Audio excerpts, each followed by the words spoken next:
Dobré ráno z městečka, vesničky Sugar Creek v Ohiu.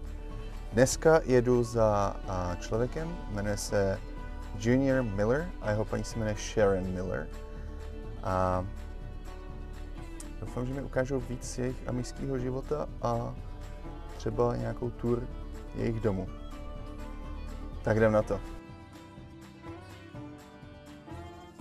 I don't know if you are okay with being on camera. Yeah, that's okay. Yeah, you enjoy your coffee. Thank you. Did you have any? Do you have any info or understanding on where we originate from? Well, yeah. The Behalt gave you some. Yeah. Switzerland, Germany, yeah. France, and those places. Yeah. Yes. So I knew that already. You did. I think like I kind of like rediscovered Amish when the show Breaking Amish came out.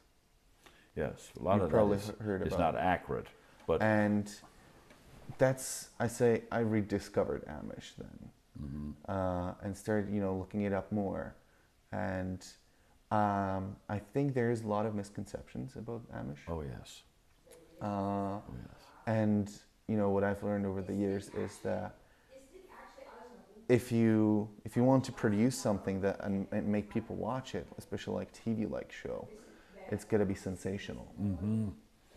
And I understand. And that show was very much about sensation, and it's got to be boom. It cannot be Just your ordinary run of the mill. Yeah. So that's and what I want, like I didn't want the tourist Amish. I wanted to get into the culture, right, and understand.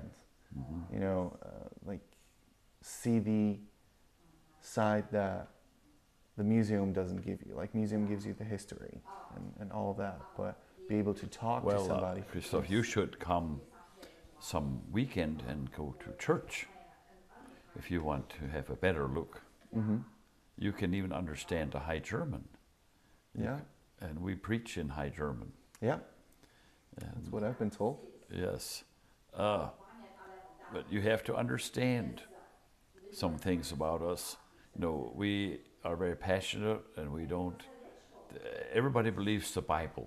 The Bible I respect it. Yeah. The Bible is our guide. Yeah. We don't look at that as just an ordinary book. And you know what I think personally? If everybody in the world followed the Bible, we would have been living in a way different world. We would have like a heaven on earth. Yeah. If that would happen. Yeah. But it never will. Yeah. It never will. Yeah. Yes. So, in your country, in Czechoslovakia, do you see agriculture and farming in some places, I assume? We do. But I think you would probably have some. There's quite a bit of it, actually. Is the Czech language nothing like German? Nothing. Not related? It's Slavic language, and German is Germanic. Yes, German is Germanic. Germanic, yeah. So. Yes. I like history. I like to travel. My wife, she likes to stay home, so we have to compromise sometimes. But we have been to Israel, to the Holy Lands, like where Jesus was. We've been there. Sometimes we go to Bolivia, South America. There's an Amish church in South America. We go down there sometimes to visit. Yeah. Support church down there. Yes. We had a tragedy last year in our home here. Oh. We had a tragedy. We lost, just about a year ago, we lost our 25-year-old son-in-law in a tragic drowning. And now our daughter is living in the house next door to us. She's back and living right next door with her little son. So I tell you this, so you help to understand community. When we had that tragedy, just everybody came, the neighbors and the community, and we had hundreds of people come, for calling hours and then for the funeral, and then visit us later, and just did our chores, did our work, and just it's those are the kinds of things that we call an active community. Yeah, well, we have a saying in Czech that in bad times you find out who is the real friend. That's a pretty active, what would I say? Pretty accurate description of. Yeah. So that's what I see in it. And that's awesome that you guys have something like that. That is. Yes, we feel we felt unworthy, but we are very thankful to live in a community where you have that sharing. Yeah. You have that sharing and caring. And now that we are getting close to the 1-year anniversary of his accident, then people will reach out again more. Like she might get cards and visitors and things like that. That's nice that, people don't get forgotten. We believe in, the Bible. We believe in life after this life. There's another life. We think that if you look at how the body works and how nature works and how the animals, even the animals, interact and how it's all tied together, it can't just have happened. Can't just have happened. Somebody was responsible for bringing this to pass. Someone. And we know that it was God who did that. Yeah. And we have moral obligation to him because he made us. Yeah. We belong to him. Yeah, so if there's anything particular you would want to discuss, why, that is, I am open. Thank you. Well, if you have any particular questions. I have so many questions, and they seem to be all like random. So yes, it's like, well, that's okay. We'll just let the conversation. Now, Christoph, we are this is a very busy week for us. Yes. I have a little bit of time, but you have to come back some other time when I am not so busy. Yeah. And I will keep you all day. And I can even help you out on the farm. Yes, you could. You could. And that would give you better look into who we are, how we live, and things like that. Yeah. We can definitely plan something like that. That'd be awesome. You could even stay here. You could stay. We have extra bedroom. Oh, really? Thank Yes. you. So one of the questions I had is, I wanted to see what an Amish house looks like. This is new house. I can see that. And also, I was curious because Mel, yesterday, he told me during the buggy ride that there are, variety of denominations of Amish, with the Schwarzentrubers being like the most orthodox, with like, a little bit more modern to like all fully modern, and then it, changes into Mennonite. And I see you're sort of modern here. You've got a phone and electricity and all that. So I was curious what I'll see today in terms of that. Yes, okay. Yeah, we have a phone. We don't have electricity. It's solar. Batteries, solar system. We're not on the grid. Okay. We make a distinction there. And when we stop calling people Amish is when they use cars. There are some real conservative car groups. They almost look Amish, but we don't call them Amish once they start driving car. I sometimes I think, and I'll explain this to you to help you understand. Excuse me. When I was growing up, most of the Amish were living on farms, or they worked on farms, or they worked on their grandpa's farms or neighbors' farms. And we didn't have a lot of spare time. We weren't slaves, but we were always busy on the farm. Well, and there's only so many farms in the community, and there's a lot of competition for the land. Land is very expensive. If you want to buy and every 3.5 to 4 weeks, a new Amish community will start somewhere in America. Oh, really? Yes, that's if you divide that in 52, there's like three or four every year. That'll start up somewhere, and two reasons for that. Two main reasons. Maybe there's others too, but it springs off of this: is land prices and church conflicts. Conflicts. Yeah. Because if Melvin told you there are lots of different kinds of Amish, then you know that there have been some partings in the past. And sometimes they might be for doctrinal reasons, out of how do we believe this or this out of the Bible, how do we practice it? Sometimes it makes differences there. And sometimes it's maybe personality conflicts. Everybody runs into those occasionally. It's just the way life is. But what I want to say, what was I talking about saying is, if the Schwarzentroopers, let's take them for example, they made very little changes in 100 years, very little change. We made more change. Now, if we have to make a decision, Christoph, we have to, okay, because of technology and with our people, less people living on farms, we are confronted with decisions and issues that our parents and grandparents never were. And they never had to make decisions about technology issues like we do. So it brings with it its separate challenges. Yeah. It does. And if we are faced with making a decision, we look at how does it affect the family. When I was growing up, I have 6 sisters and 4 brothers. One of my brothers passed away in November, so I have 3 left. But when we make a decision, we used to sit at the table for 3 meals a day when I was growing up. We think it's very important to sit at the table as a family, and we don't want our children to be on screens. We want them to talk to each other, talk to us. Yeah. We had one phone, my wife, we have 2 now, one phone on the main floor, not upstairs. Our children live on the phone. If they're on the phone, we know what's going on in the main room. Does that make sense? Yeah, it does. You keep track of each other. Yeah. And but then my oldest brother went to work at a cabinet shop, and my next brother went to work for a plumber, and my sisters started working as maids. So it separated the workplace from the home. And when you did that, it was not family friendly. So we were down to 1 meal a day, the evening meal, to have the family together.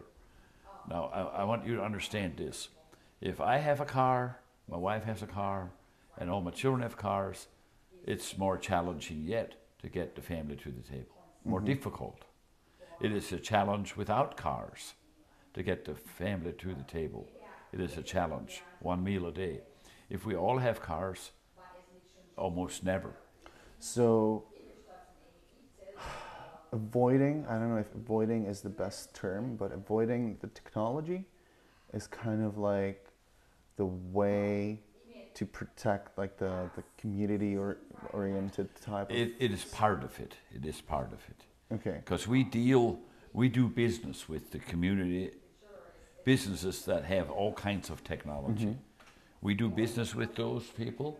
Our people work at those, are employed in some of those businesses where they use modern technology, but keeping it as a servant instead of a master.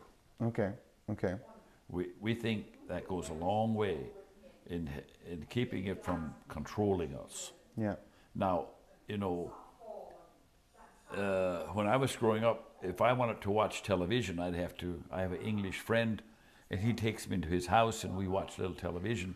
But my sons could stick something in their pocket, has more than a TV, and they can stick it in a pocket. Yeah. And they don't have to sneak into a neighbor's house. Yeah. You don't see the difference there? Now we have the young people coming home from work in the afternoon, maybe 3 to 5 o'clock, and you have daylight till 9:30. It brings with it a lot of challenges. That when we were growing up, we were all farmers. So we still think the workplace and the family to be together if possible, but that's not the case for a lot of us. And to sit at the table and have the family time together, that's very important to us. Yeah, I understand that. We have no divorces. No Amish children come out of divorced homes. Do we have marriage? How does it, so are there conflicts, like, you know, sometimes? Yes. Sometimes, yes, you know, that's the a two good adults... question. That's a good question. Marriage is like a lot of other relationships. Even good marriages take work. Yeah. Even normal good marriages take work. Yes. But are there conflicts sometimes? We have a few cases where one or the other partner leaves the Amish, and they even stay with the family maybe, or they leave the Amish and they just go. But Very rarely would they divorce. But do we have marriage problems? Of course we do. Can we fix everything like we would want to? No, but usually we can get it to the point where it is at least functional. It can survive. So how do you do that? Like counseling? Yes, or we have like our own the families? counselors. We have our own counseling, and we look to the Bible for the underlying principles, guiding principles on how to fix relationships. Okay, okay. Let's say you would be a husband and a father, and you would have an anger problem, for example. So somebody would work with you, and if it would be very severe, we would have an accountability group, like would meet with you every week. Well, how was your day?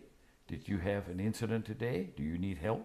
They would pray with you and talk to your wife and your family, and can you forgive Dad for this and this? I'm just using a hypothetical case here. Yes, yes, I understand. But I just use that for illustration. Yeah, yeah. And I could say that about myself, you know, if I would come into those issues. And nobody is perfect, you know, and my children know that better than anybody else. But if you have love for each other, you overlook faults and weaknesses. And that's the way the church functions too.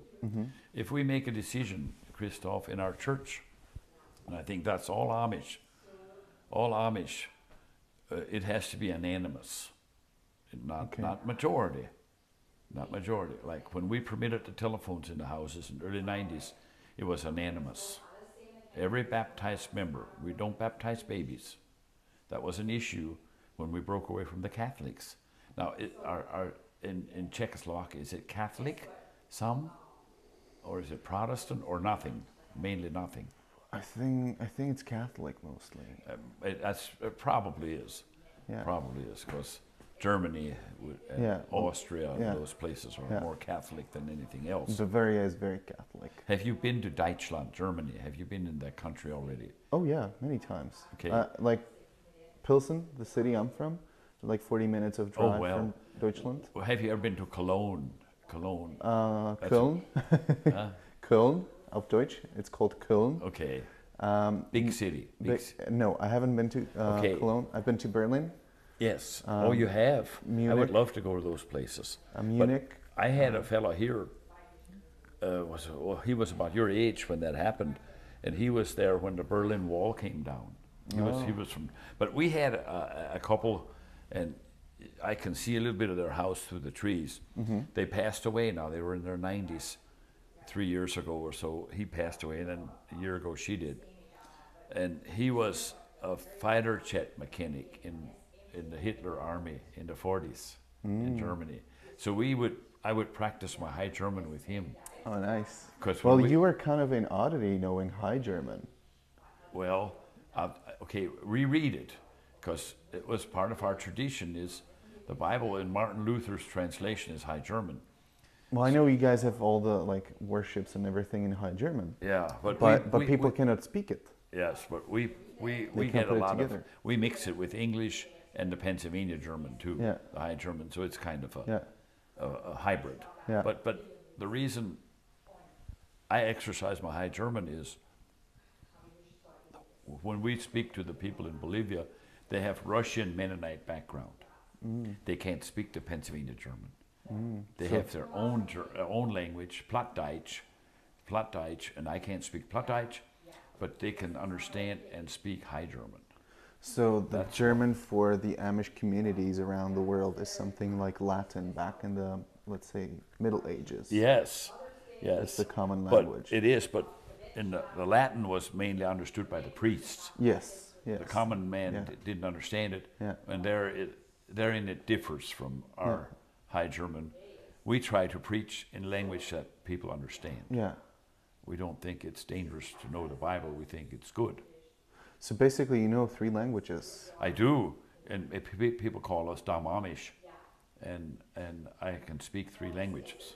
Yes, and I only have 8th grade education. So, 2 questions here, like just from this past few minutes. One, what is like the, so you said baptized, and when, you know, that you don't baptize babies. So, and I apologize if I call it somehow wrong. It's not to like No, offend no, you. don't worry about that. But what it's like a life like Amish life cycle. So you've got the baby. When do you get baptized? And then you know you guys have the, what do you call it? Ramspringen. Yes. And all that. So how does the life kind of like look like if we were to like generalize it a little to give people like idea? That's a really good question. Maybe you have to wait till next time for the answer.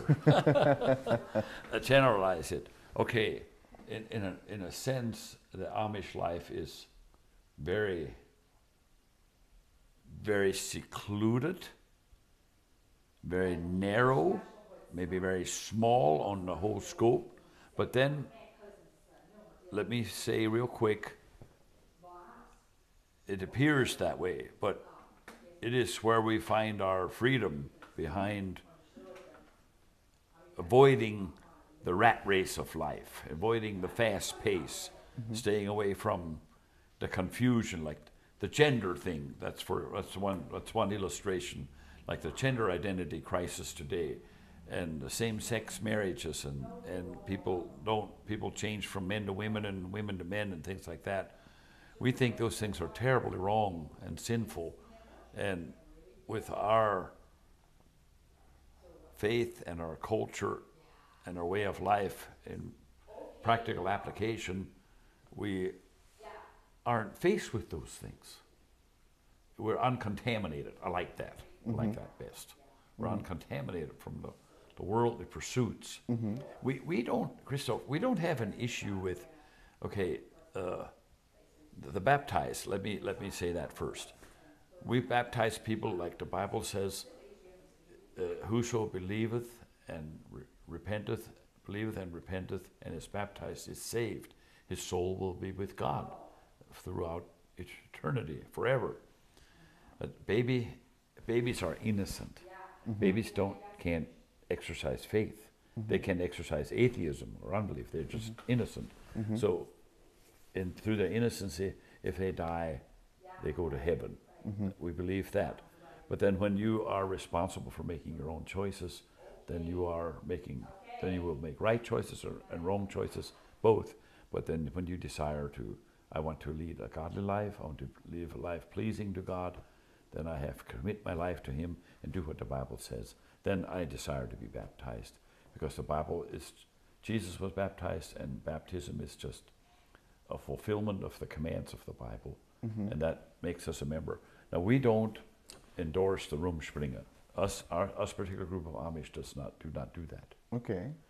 So I never dressed. I didn't know that not all Amish. No, I was never dressed in English clothes. Oh, really? No, and I never drove a car. You know, sometimes, Christoph, I think having a steering wheel and a brake and a gas pedal would be very liberating life. But when I look at what I would lose and what I would gain, what I would lose, it is not difficult decision at all to live like this, slower pace of life. Where sometimes we meet people who don't know their neighbors, and they live close together, and they barely know anybody, and we think we just can't understand that. Yeah. We think that's me. foreign. That's me back home in Canada. I don't know all of the neighbors from the complex where I live. Yeah, it's just to us. I know the next door ones. It just seems so odd to us. How could that be possible? Yeah. That is so far removed from who we really are. Yeah. Yeah. And the Rumspringa issue. So is it the Schwarzentrubers who do the Rumspringa, or most other Amish do it. Okay. And which order are you guys? New Order. New Order. Okay. So but we are actually, Christoph, more conservative than the old order. Oh, really? In a lot of ways. For example? Well, they have electric bicycles. We call them e-bikes. Yeah. We don't have those. Oh, really? Yeah, because I noticed them and I was okay, that must be the New Order, because you guys have the solar panels. They have the solar too. Okay. They don't have the phones in the houses. Most of them don't, but they're coming. They're getting them now. It depends on the church, I guess. Yes. Because so does the church kind of like write down the rules, like you can do this, you can do that, or yes, but or is it like like, is it a separate document from the Bible? Okay, the Bible doesn't say everything doesn't outline every issue in daily life, and so you have to. Okay, the Bible talks a lot about modesty. It talks about pride. It warns about those immodesty and pride, and things like that. So, but it doesn't say you shall not have.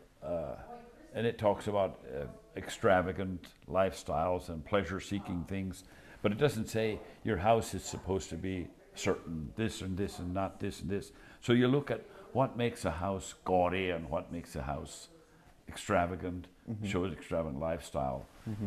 I explain this to help you understand. I was going to say this. We're not against critical thinking or outside the box. We like that when people think outside the box. They want to know how big the world is and what's out, interesting things. But individual thinking that makes me better than you, we discourage that. We come down hard on that. Our sermons are saturated with the warnings of pride, of self-exaltation. We never use the word, I'm proud of so-and-so. Oh, really? I'm proud of my kids, or I'm proud of my family. Or, you would never ever say that. It's a terrible word to us. So we would say, I am thankful, or I am pleased, or I am honored, or I am unworthy of this and this. We don't use the word proud in that way. Interesting.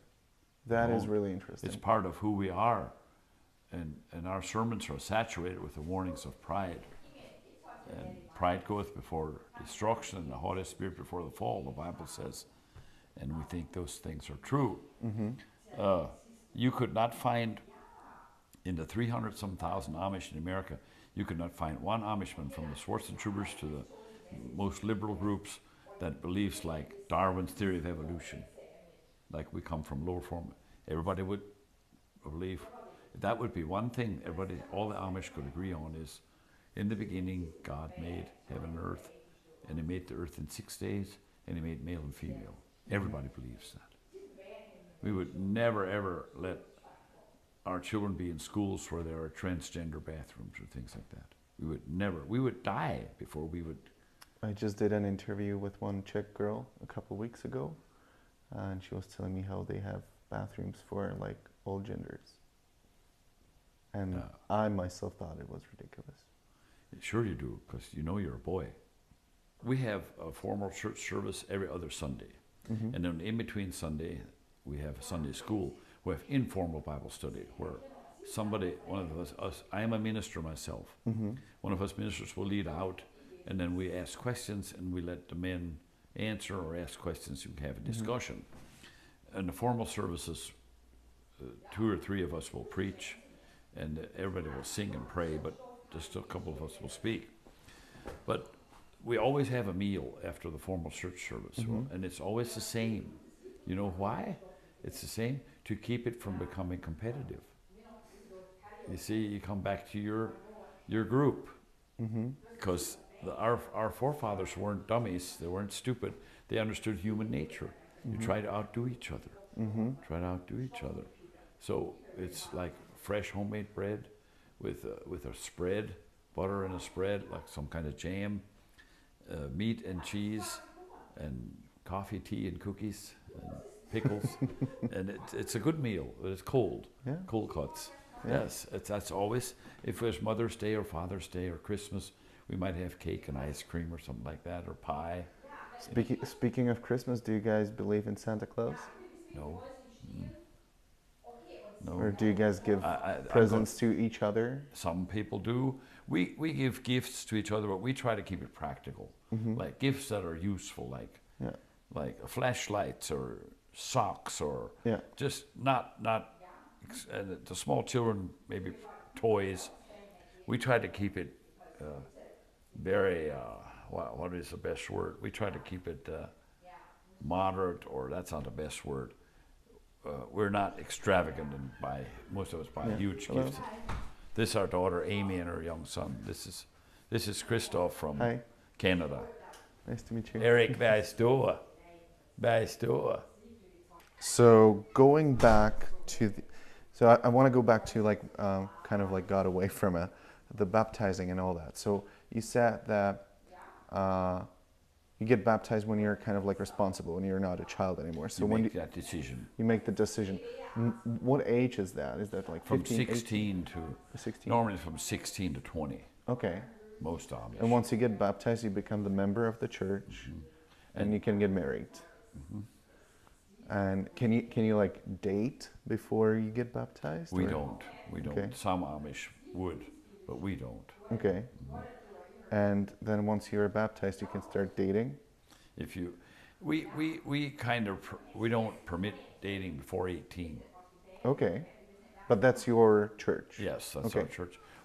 There's a difference, Christoph, between, some plain groups have a fellowship and some have a conference. If it's a conference, the church have all the same rules. If you live in Pennsylvania or Ohio, Kentucky, if they make a change in their rules, everybody does it together. We live in a fellowship where you have 30 churches, maybe, but maybe all of them will vary a little bit what is permissible and what is not. But I want you to understand the rule making is not done by the one man sitting on the throne. It's like the ministry. They discuss it and they'll talk with the older men, or maybe they'll have a members meeting with the men and say, we're confronted with this thing here. What are we going to do about it? And what does the Bible say about this? And can we agree on doing it this way or this way? Or can we agree? Yeah. Okay, interesting.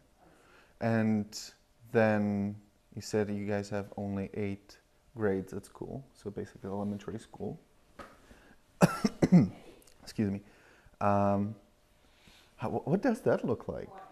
Because I saw a school and it looked like just one room, basically, like tiny little school. Yes. It was like one class size. Okay, and that is again community. All the children know each other, and they might come from 2 or 3 different church districts that live right in that adjacent to each other. They will come with bicycles and small ponies, small horses, and a walk. They don't have a bus. And then when, like, there's a school just across the street here, and when it's filled up, maybe 2-3 miles down the road, there's another school goes up, and you have that. But usually it's a one-room school, but they might have a curtain they can pull through and divide several grades here, several grades here, teacher on each side. But they will, like, ask the 8th grade class, come up to your table, do the math. Let's do your math lesson. They'll be doing math audibly, and the other children are trained. They can kind of tune that out and keep going on their own lessons, things like that. So math, is it like just arithmetics, or do you get into like algebra as well? No, algebra is a bad word. No, not really, but it's... Really? We're old school.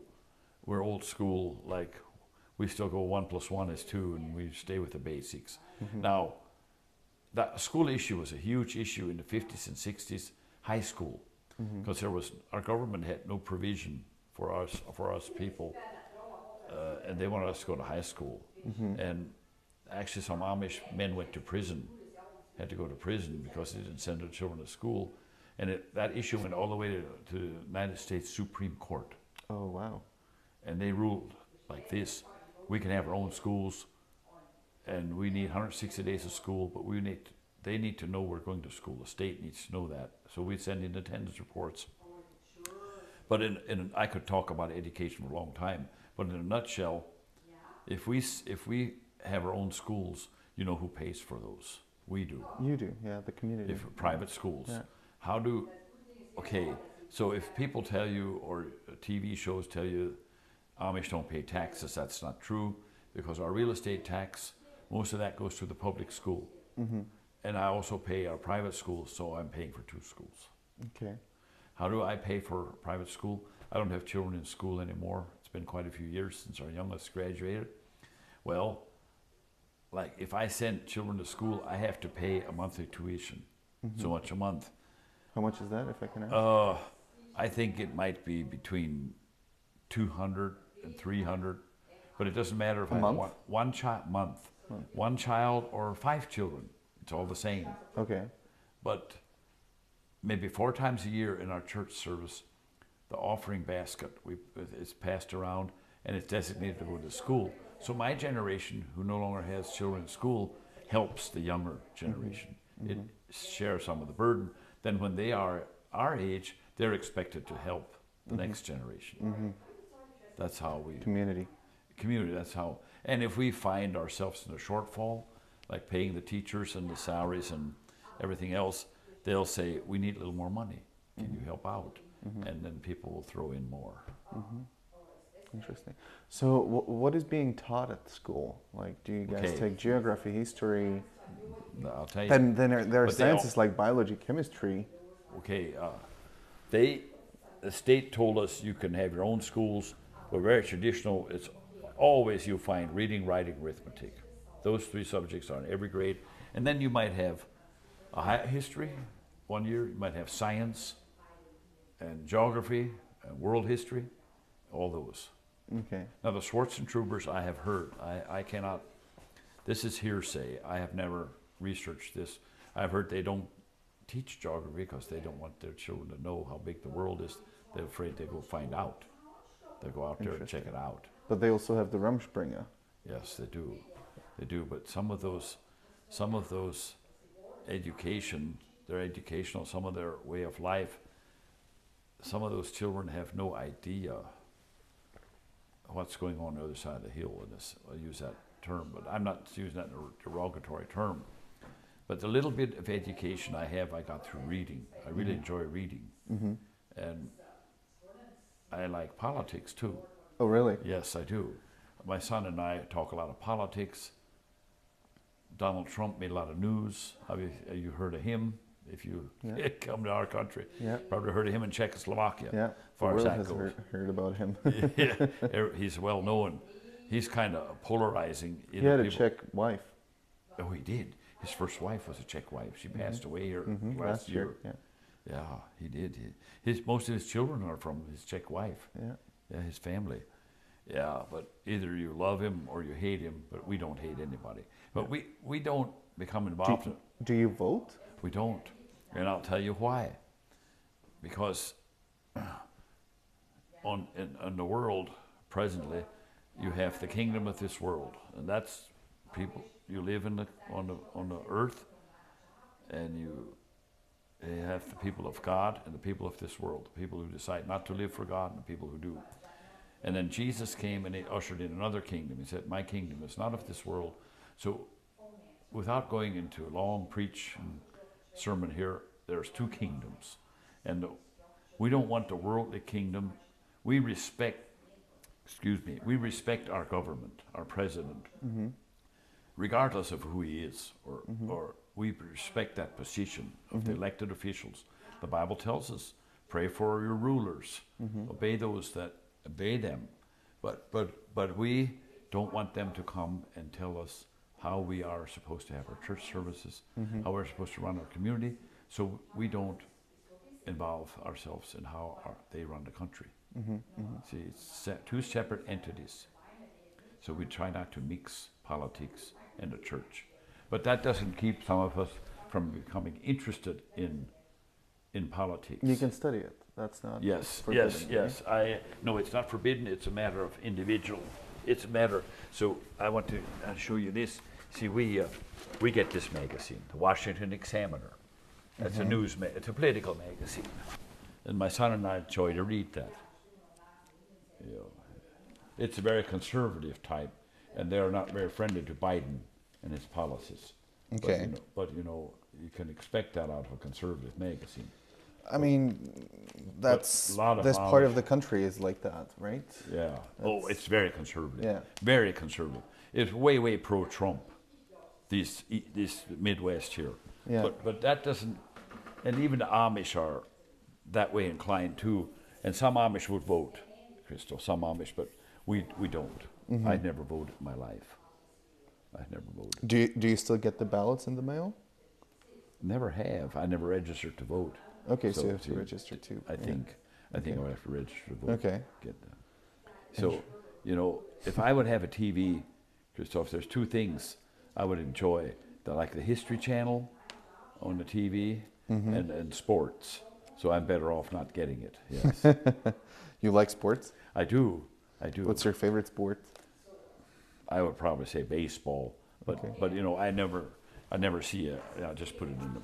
I never see a real game. I've never been to a real game, but most Amish boys at one time had radio and listened to sports on the radio. But Is that something you'd be interested in, like seeing one of the games? Like, oh yes, live? Yeah. oh yes, but I would not consent to attending one. I Okay. would not, because I'm afraid I would be a bad example to the young generation, because we don't want them to go to Temptation and stuff. big cities and Okay. go to games like that. We don't. Interesting. Yeah. That is interesting. Really interesting. Wow. It also comes back to, you know, we'd like to do things as families and interact with our children. Yeah. So all of your power is from the solar panel? Yes, but So if the sun doesn't shine, we run a generator to charge the batteries. And I Okay. run a natural gas generator to milk the cows, to run the milking machine. We're on a dairy farm here, and it cools the milk and things like that. We run a natural gas generator. To do Okay. that. Okay. Wow, that's different. What meals do you cook? Like what How do you eat in Czech? What did you eat in Czech? Do you eat a lot of meat? Yes, a lot of meat. You're not a Dairy- vegetarian. No, dairy, potatoes.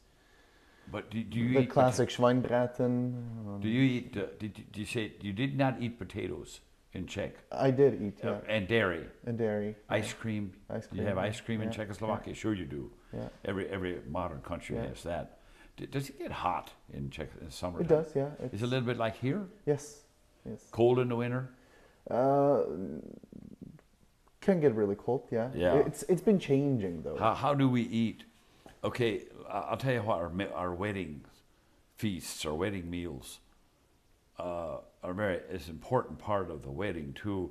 Like this, you have your mashed potatoes and chicken almost always. Your stuffing and salad, and then maybe some desserts. But what do we eat? We eat Italian food. We eat spaghetti and pizza. We eat potatoes. Homemade, I assume. Okay. Homemade pizza, but then again, Christoph, there are maybe 5, 6 delivery places we could call. Who's here? See what's going. Oh, we were talking about food. Yeah. Cookies. Cookie, My wife yeah. bakes. But we do order pizza occasionally. We do. Believe it or not. Maybe we're real busy in the hayfield. Oh my God, this is the best cookie I've ever had. I'm not even kidding. Thank you. If we are busy in the hay and we get done and everybody worked together and we had a good day and hey, my wife didn't have time to make a meal and we might call in. We don't do it very often. Maybe 10 times a year. Okay. We might order pizza. Once a month, yeah, that's like me. Yeah. But that is also. Would you buy a frozen pizza from Walmart? To make it in the oven? Occasionally we do, but we're not very fond of those. We do way more toppings on our. Tak tohle je přesně to, co mě baví na tom cestování, že potkáváte takový lidi, který byste asi v životě jinak nepotkali. Vy tady pan Dave Miller, který mě vzal dneska ráno k sobě domů na snídani a pokecali jsme o Amiších a celkově o tom životě. Neskutečný. Je to neskutečný, tady za mnou můžete vidět jejich event center. Asi bych se to dalo přeložit něco jako veletrh, nebo jako ty místa, kde se dělají veletrhy v Čechách. Výstaviště. A tady pořádají různé aukce a někdy jsou tu i dobročinné aukce. Těžek z aukcí jde na dobrou věc pro tu zdejší amišskou komunitu. A já k tomuhle videu už asi nemám ani moc co říct, protože je to strašně moc věcí, které jako musí člověk vstřebat. A těším se, až to budu editovat, protože je to fakt zajímavý. Je to fakt zajímavý, jak oni žijou, je to úplně něco jiného, něco prostě nám v Čechách úplně cizího. A já doufám, že se vám to video tady taky líbilo a jestli jo, dejte na ní tady like a uvidíme se u dalšího. Čau.